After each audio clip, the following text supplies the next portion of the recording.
Hello, everyone. This is Karen Allen from the Hub. Eugenie is sharing lectures, classes, and sessions from the Hub materials with you. What you're about to hear next is an informal 30-minute open access talk on organ therapeutics for the pancreas and the parotids. The conversations in these open access talks tend to fly pretty fast, and they often include plenty of tangential comments as questions from the participants are answered. Not so much a lecture, really, as a bunch of homeopaths who are really interested in organ therapeutics, focusing in on adjunct supports for specific types of cases. Have a listen and see if this is something that you're interested in. The Hub offers live and stream-on-demand training, connection, and inspiration. Learn more at www.trinityhealthhub.com. We also invite you to connect with our social media channels on Instagram and Facebook. If this training is something that's a match for you, join us. We look forward to seeing you online. Okay, so this is Organs on the Hub, and this is one of two sessions. And this first session, we are going to be talking about the interrelationship between the pancreas itself and the salivary glands and organ therapeutics for those things, everything that has to do with digestion and digestive enzymes. And then next time, which I got to say is going to be a little ways out, the Hub is sponsoring some conferences and events, and I'm doing some information gathering for some additional classes on the Hub. So I'm going to be away for 3 weeks. So our normally next couple of scheduled classes for Organs on the Hub and for Med on the Hub, they're just not going to happen. It's just not possible. So we won't have this class again. We will have class next week. Next Tuesday, we'll have Med on the Hub. And then we will have a break for 3 weeks. And then we'll start up again on the 15th of October. So check the calendar. The calendar on the Hub will tell you what classes are and aren't happening. I just don't want you to, be logging in disappointed thinking, why isn't she starting the session? What's going on here? And we've announced 2 new classes that I'm really excited about. And I'm going to be talking a little bit in the pancreas stuff about some of the stuff from one of those classes. One of the new classes is 52 weeks of cell salts. And so it's going to be on Wednesdays at 5 o'clock starting October 16th. And it's almost every Wednesday. We won't have class the Wednesday before Thanksgiving. We won't have class for the last few weeks in December because the Hub is always, we don't have any active classes in the last half of December. And then we'll take the whole month of July off because we oughta. And all the rest of the time, we're going to have classes and we're going to go through such interesting stuff. All the basic 12 cell salts, but actually there's like 52 of them. And we're going to go through a lot of different concepts about them, the facial appearance, stuff that David Card wrote about. There's going to be a bunch of stuff about that. And some of those come into organ therapeutics. So we'll be doing a little bit of reference to some of these Organs on the Hub classes. And the other class that I'm doing is called Off the Grid. And this is for, what happens when the zombie apocalypse comes. Or much less interesting than the idea of the zombie apocalypse, just the inconvenience of a local flood or a fire or a mudslide or a time when, for whatever reason, you are disconnected from the grid of resources, which can be communications, electricity, water, heat, food, medicines, anything. So that class is going to be on the first and third Tuesdays of each month in the morning. at 10 a.m. Eastern Time, 7 a.m. Pacific Time. It's just half an hour. And it's going to be basically quick and dirty homeopathy for urgent disaster or disconnected circumstances. And so we're going to do a little bit of that in class today. So just thought I'd let you guys know that. And we still, through the rest of the day, have a sale on for the hub for half price for a year. So if you're interested in doing that, you've got till midnight.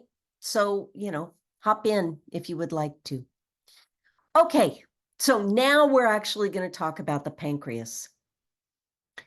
When you eat, saliva happens, and saliva is the first stage of digestive enzymes. It actually helps release the flavors in food. If your mouth was dry, you wouldn't be able to taste nearly so much. So our parotid glands, our salivary glands, and there's 3 of them you can see on your little picture here on the screen.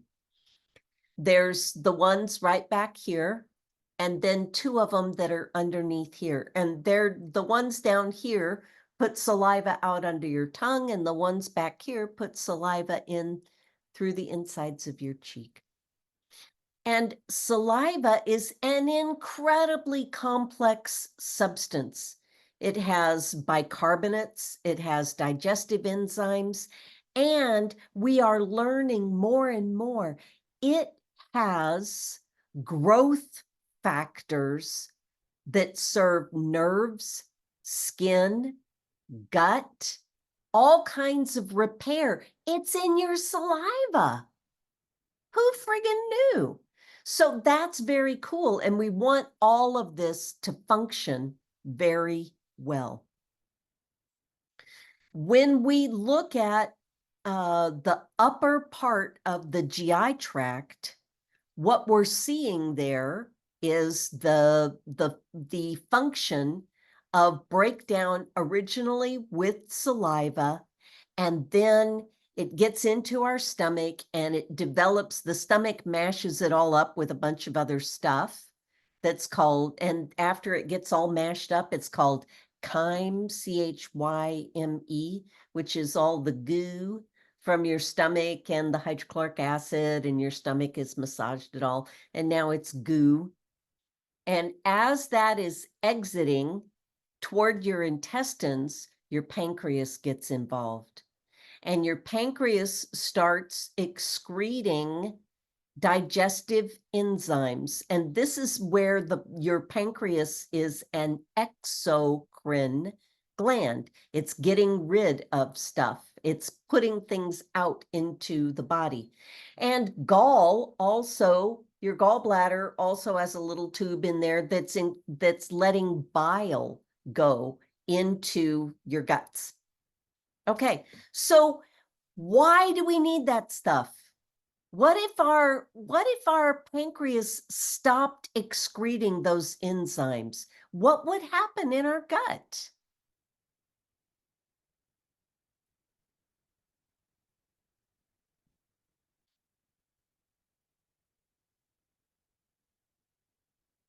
Digestion doesn't function right. Yes, thank you, Patty. Exactly. So let's talk about how it goes wonky. Do you guys remember what the term that you'll find in the Materia Medica for stool that doesn't digest? What do we find in there? If you're looking in the repertory, what's the word for stool that doesn't digest? Leonteria, yes. Thank you, Bindya. Leonteric stool is one that's got bits of food and fat, and that is like a huge red flag that says, hey guys, there's probably something going on here, either with the salivary glands or with the digestive enzymes being excreted from the pancreas. So when we see that in anybody, we already know right away that they've got some kind of weakness of the pancreas. and or the salivary glands. And there was a really interesting study that was done by a group that was looking at why do people get pancreatic cancer and how can we predict it earlier, because it's one of the highest mortality cancers with the shortest time between diagnosis and death. And so they were saying, gosh, the salivary glands are sort of like the northern outposts of the pancreas. Can we look at saliva? Can we look at what's happening in the parotids and see? And what they found was that when there are disturbances and physiological changes in the pancreas, they are also happening in the salivary glands. So on the left of your screen here, you can see the little axonar structures where there's these little globule kind of cells.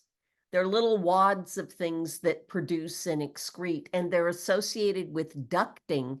And in some ways, it looks kind of like a breast where there are all of the milk producing functions that go into a duct. It's that same structure in the pancreas and that same structure in the salivary glands. And if either of them is disturbed, so you have a client who comes in and they've got an induration in the parotid gland, you can bet that person is forming stones in the pancreas. So use whatever you see here to have an idea of what's going on in the pancreas. Okay, so let's say that somebody has acute pancreatitis. Number one most common reason for hospitalization in the area of gastrointestinal disorders. And what's the most common reason for acute pancreatitis? Do you guys remember that from your differential diagnosis of common complaints or health sciences? Oh, Patty says it's a gallstone blocking the bile duct. That does happen, but the most common thing is alcohol. The most common thing is that people have some sort of alcohol injury that disturbs the pancreas. And how are you going to know, for people who aren't quite acute enough to go to the hospital, what are the big red flags for us? Clients are going to have labs with lipase and amylase. These are the enzymes of the pancreas, lipase and amylase. And acute pancreatitis is often based on the diagnosis that your lipase levels are triple what they ought to be, 3 times as much normal. And either of them, one of them can be up, one of them can be down. You're looking for either of these out of range. For people with chronic subacute pancreatitis, what I tend to see is that the amylase is low, and it is an indication of chronic underfunction. And if this progresses enough, then it goes into a thing called PEI, pancreatic exocrine insufficiency. And you may see this diagnosis, and this is where people just don't get enough enzymes. And so there are several different medications that are prescribed by docs that you have to take with the food because it's basically the enzymes that you need. Okay? So have you guys worked with clients who are on these? One of the things that we know from more recent studies is that intermittent fasting, where you fast with like a half amount of food, you have between 800 and 1,000 calories for 5 days of a month, and then you go through 25 days where you eat whatever you usually eat, full amount of calories. During that 5 days, your body rebuilds a lot of the function within your pancreas. So we know that your pancreas can repair itself in many ways, in the same way that your liver can repair itself in many ways. So there are other reasons why people can end up with pancreatitis. Mumps affects the salivary glands. Well, not so much anymore because people get vaccinated for it, but there are various infectious agents that affect both the salivary glands and the pancreas. And so people can end up with acute pancreatitis because of that as well. So we've talked about ways that you can recognize. Crappy digestion is going to be one of them. Thank you. And Carolyn Hayward says halitosis, really bad breath is a big red flag that there is fermentation going on through the gut. Or maybe just that somebody has a really bad infected tooth or a really bad sinus infection. But very often it is associated with the entire gut having things rotting in it instead of being digested. And people become extremely sensitive to fats because fats are harder to break down than proteins and carbohydrates. And so when people eat fats and their digestion is disturbed, again, you can assume, okay, these are the peeps that I want to see their labs and what was the lipase and amylase counts. And you actually want to find out what's going on with those people. Diabetes can be a predisposing factor. It can also be a follow-on. And this may be somebody who's in pre-diabetic, metabolic syndrome, any of those kinds of things. They are likely to have blood sugar that is a little bit too high. Or maybe they've got very unstable blood sugar so that they go from too rich into hypoglycemic. The pancreas is not managing itself well. And for those of you who are on the hub, as a follow-up to this, you might want to go review the diabetes class. There's a 6-hour class on the hub, which gives a lot more context to all this. Okay, so let's talk now. Let's say that you have an idea that somebody has a problem with their pancreas. And one of the most common things that the old homeopaths used to call this, and what you can do Google searches on or searches in your Materia Medica, is atonic dyspepsia. Atonic dyspepsia. Okay. So Natasha says, when somebody has amylase or lipase counts that are 3 times higher than normal, that's one of the diagnostic criteria for acute pancreatitis. But in the chronic world, it can be low as well. And do you guys remember from differential diagnosis of common complaints? You know, the pancreas sits behind the stomach, between the stomach and the spine.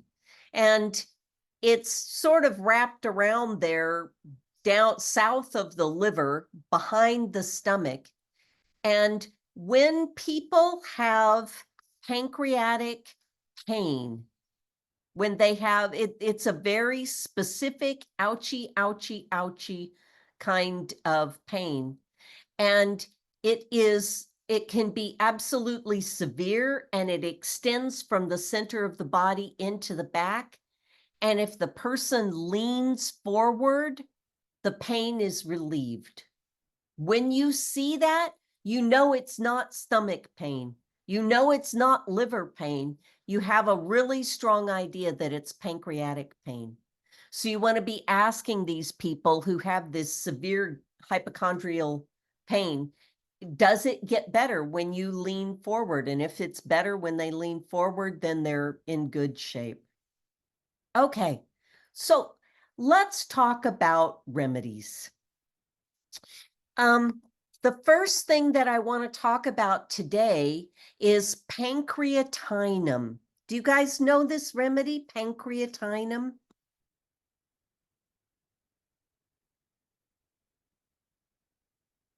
And this is where we get a little bit into off the grid. If you look in the Materia Medica, in Bernaville's diabetes book, he writes about a fellow named Pierre Jousset at l'Hôpital Saint-Jacques in Paris. And this was long before insulin had been thought of, but people were diabetic then and they died. They went into diabetic coma and they died. And so what Jousset did was get a fresh pancreas from a cow. And he macerated it and he digested it a little bit in, I'm trying to remember. I think that he put it like in hydrochloric acid or something to dissolve it, and then neutralized it with calc carb, and then took that and put it in glycerin and made a tincture out of it. And then he potentized it from there. And they gave this in the place of insulin. So let's say that you are off the grid for whatever reason, and somebody in your community that you are looking after or helping has a problem and they need insulin and they don't have it. You are able to, if there's animals around, variably, if you read the Materia Medica on this, it is made from the pancreas and the salivary glands of sheep, ox, cow, hog. Any of those typical farm animals. And in an urgent situation, you could take the salivary glands and the pancreas of any of those animals and mash it up into alcohol, and you could make a solution, a 3x or 6x solution of that, and give 3 drops 3 times a day. Sheep, thank you, Patty. Sheep, cow, hog, and ox. I guess an ox is an awful lot like a cow, but technically they are different. So when we look at where the rubber really meets the road in an off-the-grid setting, we only have to work with what is right there. It really serves us to go back through the history of homeopathy and see in the early 1800s, they were not, while Hahnemann was developing and teaching a lot of this. Remember, Chronic Diseases was first published in 1828, and this was long before insulin came up. So, people were coming up with ways to do this. And if you have somebody who is insulin dependent in an urgent, life-threatening situation like this, I think you could do this with any large animal. I mean, I don't think it would work from a chicken. I don't think chickens have salivary glands in the same way. You'd have to get some kind of mammal. But I think that would a deer, if you could hunt that. And we need to be resourceful in these kinds of settings. Okay, so when somebody's got slow digestion, they can't digest fats, or they've got rocks being built in their salivary glands, or they're having pancreatic pain, that pain very often burning behind the stomach, extending back toward the spine, that's better when somebody bends forward. What are the other things that we can have on hand? One of them is jaborandi. So the plant jaborandi is a Brazilian plant. I think it's originally from Brazil, although I think it certainly grows in other places as well. And it's in the Rutaceae family. And the tincture is made from the leaves. And it has an incredibly strong affinity to the salivary glands. So you can get the mother tincture of this from Reykjavik, and it's kind of smelly, guys. I'm just going to let you know. Not a nice smell. But if you have somebody who's drooling profusely on their pillow, or they have problems with their salivary glands, they're having pain, have you guys heard of first bite syndrome? Anybody heard of that? I had a client with this. It means that their first bite of food, they get an incredible painful spasm in the salivary glands, like you feel when you have mumps.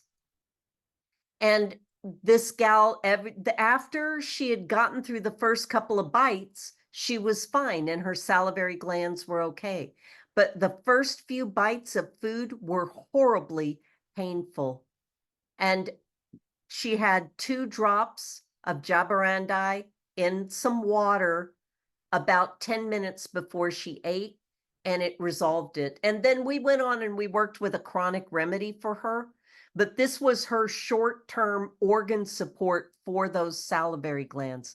Now, who remembers what the alkaloid of jabarandi is that's also very widely associated with the salivary glands and with the pancreas that we can use like in 6X? Marnie says, if we can't kill a hog, can we just give pancreatinum? Yes, if you have pancreatinum on hand in the zombie apocalypse, go for it. But if you are someplace where somebody needs their insulin and you don't have any other choice, this is a way out of it. Oh, thank you. Good. Pilocarpine. Yes.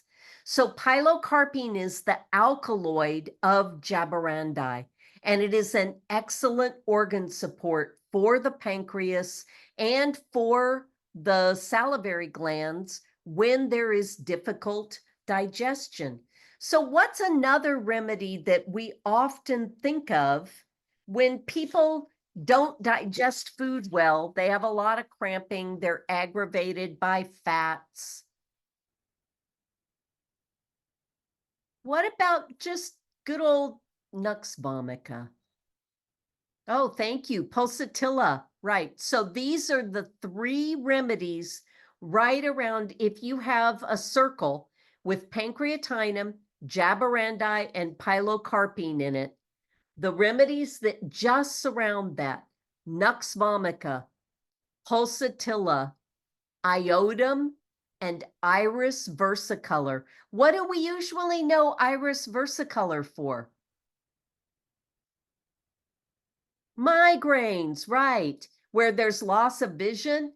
And what else happens? They get nauseous, they vomit, they have diarrhea. So when you see fatty stools and digestive, that atonic dyspepsia, evaluate, could this match the iris versicolor picture? You want to become very familiar with the diarrhea materia medica for iris versicolor, Nux vomica, pulsatilla, and iodum. Iodum is a very glandular remedy that has a very strong affinity to the parotids and the pancreas. So one of the good supports, let's say that your client doesn't have any symptoms. They just have lipase and amylase out of range. They're not dying. We just want to help them. You can get those people started on something like iodum 12C once a week, along with whatever their other stuff is. Or a dose of Nux vomica 6X before each meal for 2 weeks. Or pulsatilla once a week as an intercurrent dose. Okay? So what we've talked about today, and there's another product that I very often, especially for clients who are in the beginning of this, they're not in a lot of pain, they're doing well overall, but they've got something going wrong. There is a product by Dr. Axe. Maybe one of you people can find it. It's Ancient Nutrition Digestive Enzymes. And you take 3 of these capsules with whatever your biggest meal is once a day. And this has digestive enzymes and fermented mushroom. And it's just a fantastic formula. And so when you're trying to enliven the pancreas and nourish it so that it can start getting all of its digestive enzymes going again, it's a great product. And it comes in a bottle of like 90 capsules or 100 capsules or something like that. So somebody can take 3 of them a day for a month. And then you pause and see how you're doing. And you might alternate that with something like some doses of pancreatinum and some doses of iodum. So I want you to get familiar. The big hint is, what does the diarrhea look like? And mostly for pancreas insufficiency of digestive enzymes, it's undigested with fat in it, aggravated by fatty meals, not painful, dark, and it floats. Some people have floaty stuff and some people have sinky stuff. The sinky stuff, that's not likely to be our problem with the pancreas, because the pancreas is so necessary for digesting fats. When you've got floaty stuff, that means the fat is in it. Okay? Yes. Yes, pain in the abdomen, better by bending forward if they're having acute attacks. But honestly, guys, most of the work that I've done has been labs out of order, salivation issues, too much or too little, chronically dry mouth, or drooling on their pillow at night, or something like that.